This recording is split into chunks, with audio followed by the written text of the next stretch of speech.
I am a conservation scientist that works in the water sector.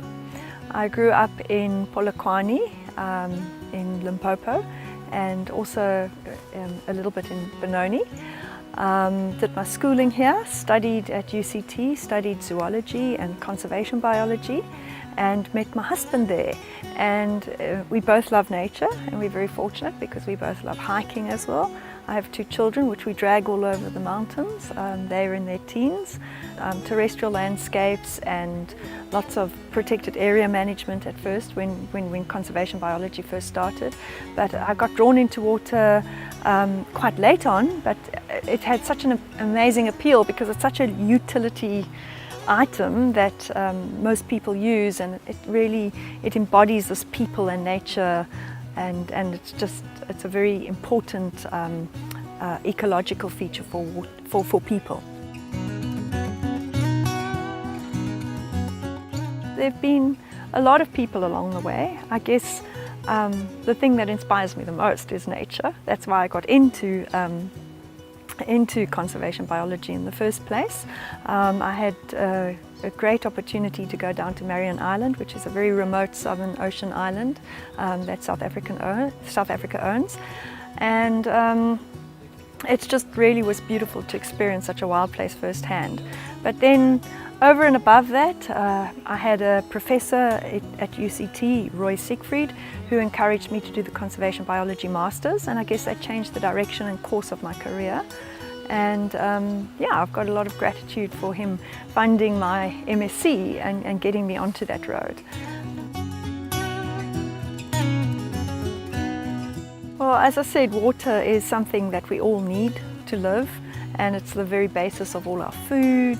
And I try and look at water and its management from the ecosystem point of view. So keeping healthy, functioning rivers and wetlands, and how they can actually clean our water and how they can help us manage our landscapes better, to stop the soil washing into rivers and then filling up our dams so that we have good storage capacity in our dams. And those are the sorts of things that I look at, is how we can manage the landscape in a very good way for yielding water and clean water for people to use. I think actually getting into freshwater conservation planning, I come from a conservation planning background, and just suddenly realizing, look, we're actually not incorporating water that well, and meeting up with an aquatic ecologist like my colleague Dirk Roo, who actually understood the field that I was trying to explain to him, and from there we actually tried to merge the biodiversity and water sector in conservation planning, and we've been quite successful, and I think that's been a very pivotal role for me. And all our projects have also been sort of like technical science embedded in this implementation process, which Dirk is quite good at, so we work quite well together from that point of view. I think that over the course of my 20-year career, we have seen us go from being quite an insular sector to including more people.